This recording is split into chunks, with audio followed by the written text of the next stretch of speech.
But for the final question of the debate, I'd like to read a question that someone else wrote in the state, to write essays about what they would like to ask you. And I want to close tonight's debate with the question posed by Brecklynn Brown.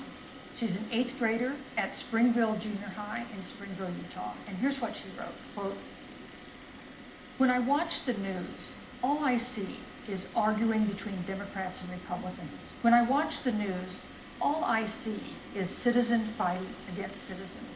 When I watch the news, all I see are two candidates from opposing parties trying to tear each other down. If our leaders can't get along, how are the citizens supposed to get along?" And then she added, "Your examples could make all the difference to bring us together," end quote. So to each of you in turn, I'd like you to take 1 minute and respond to Brecklynn.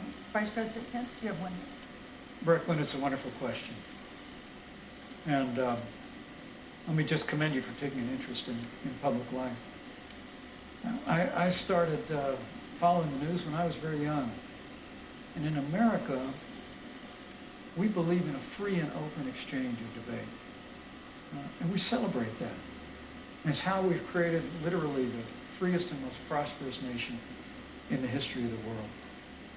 I will tell you that don't assume that what you're seeing on your local news networks is synonymous with the American people.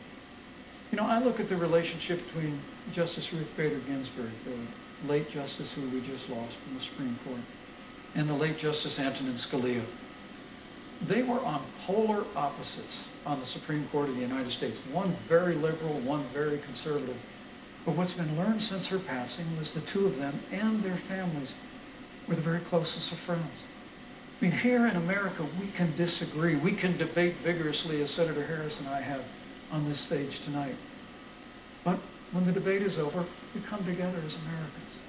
And that's what people do in big cities and small towns all across this country. So I just want to encourage you, Brecklynn. I want to tell you that we're going to work every day to have government as good as our people. The American people each and every day. But we always come together and are always there for one another. Thank you, in times of need, and we've especially learned that through the difficulties of this year. Senator Harris, what would you say to Brecklynn? First of all, I love hearing from our young leaders. And when I hear her words, when I hear your words, Brecklynn, I know our future is bright because it is that perspective on who we are and who we should be that is a sign of leadership and is something we should all aspire to be. And that, you know, that brings me to Joe. Joe Biden, one of the reasons that Joe decided to run for president is after Charlottesville, which we talked about earlier. It so troubled him and upset him like it did all of us, that there was that kind of hate and division. What propelled Joe to run for president was to see that over the course of the last 4 years, what Brecklynn described has been happening. Joe has a long-standing reputation of working across the aisle and working in a bipartisan way. And that's what he's going to do as president. Joe Biden has a history of lifting people up and fighting for their dignity. You mean, you have to know Joe's story to know that Joe has known pain, he has known suffering, and he has known love.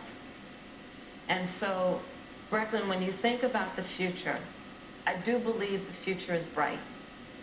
And it will be because of your leadership, and it will be because we fight for each person's voice through their vote, and we get engaged in this election because you have the ability through your work and through eventually your vote Thank you, to determine the future of our country and what its leadership looks like. Thank you, Senator Harris. Thank you, Vice President Pence. Thank you so much for being with us tonight. We want to thank all. Thank you, Senator Harris. Thank you, Vice President Pence. Thank you so much for being with us tonight. We want to thank also the University of Utah for its hospitality, and most of all, our thanks to all the Americans who watched this debate tonight. Again, our best wishes for a quick recovery to President Trump, the First Lady, and everyone who is battling COVID-19. The second presidential debate is next week on October 15th, a town hall style debate in Miami. We hope you'll join us then. Good evening.